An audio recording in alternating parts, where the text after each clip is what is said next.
किसी को वोट लूं। आपका इंटरेस्ट नहीं ना होगा इस पे। कहाँ काम करते हैं? वो स्टेज के बहुत बड़े आर्टिस्ट हैं, स्टेज पे काम करते हैं। और कौन आता है?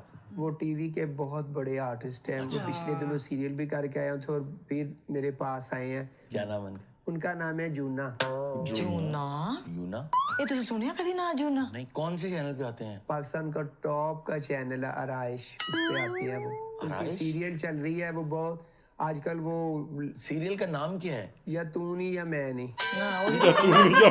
हो गया हकीकतन। अच्छा, सीरियल का नाम है या तू नहीं या मैं नहीं?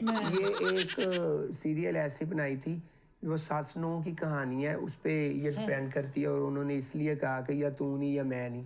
ये आपस में उनकी बहुत अच्छा रोल किया था इन्होंने ना।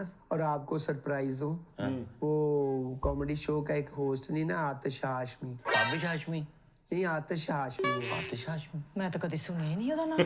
शायद ताबिश को आतिश मुझे तो है। आप पे कौन सा हैरानगी शो हो है रही उनका? आपने अभी तक नहीं देखा? वो तो नहीं। इतना वायरल है। नहीं। या आप नहीं या गाग नहीं। चलो आप जगह की नहीं। शो का नाम है या आप शो नहीं या का गाग? नाम है इतना वो बच्चों में। और ज्यादातर वो करियाना मर्चेंट वाले लोग हैं, इतना देख रहे हैं उन्हें। या आप नहीं या वो गाग नहीं? गोदामों में इतना चल रहा है। गोदामों में कह रहे, गोदामों में कहते मैं बादाम समझे बैठी। इनके रिलेटेड वो बातें करते हैं ना, आप नहीं गाहक नहीं, फिर कस्टमर ज्यादा जो है ना वो लाइक करते हैं। कस्टमर भी तेरे साइड तेरे नाल दे आ। अच्छा जी, इनके पास आपने देखे गाड़ियां वगैरह ये वो?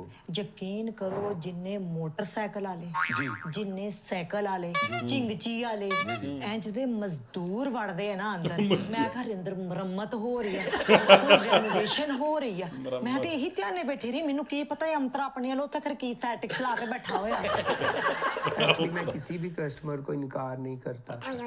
मजदूर आए, कारपेंटर आए, चिंची वाला आए, मोटरसाइकिल वाला आए, डॉक्टर आए, शोबिस के लोग आए, मैं तो वेलकम करता हूँ। हाय मैं मर गई। मैं ते आज तक कोई डॉक्टर अंतरा नहीं देखा जड़ा इधर दसन दिया। क्यों झूठ बोल रही है? पिछले दिनों मेरी तबीयत खराब हुई थी तो डॉक्टर नहीं आया था मेरे तो मैं पास। की गल डेले तेरे ते फिक्स कीते थे, मैनू की पता कौन आया कौन नहीं गया, मैं भला क्यों देखा।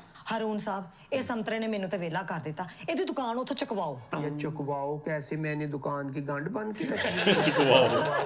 मेरी इतनी इन्वेस्टमेंट हुई है और चुकवाओ। ਕਿਹੜੀ ਇਨਵੈਸਟਮੈਂਟ ਕੀਤੀ ਹੈ? ਇੰਨੀ ਜਿੰਨੀ सीमेंट ਦੁਕਾन का ਆ ਤੇਰੀ। तसला भरा हुआ है जो मुझे कहें कि चुकवाओ आप। ਪਹਿਲਾਂ ਮੈਨੂੰ ਤਾਂ ਇਹ ਦੱਸ ਤੇ ਦੁਕਾਨ ਦੇ ਸ਼ੀਸ਼ੇ ਕਿਉਂ ਇੰਨੇ ਕਾਲੇ ਆ? एक्सक्यूज मी, ये उसे ना दुकान दुकान ना कहो। वो एक क्लिनिक है, क्लिनिक का जो आजकल स्किन क्लिनिक कहते हैं उसे। Skin clinic. ਤਾਂ ਮੰਨਿਆ ਚ ਕੌਣ ਸਕਿਨ ਕਲੀਨਿਕ ਖੋਲ ਕੇ ਬੈਠਾ ਹੁੰਦਾ?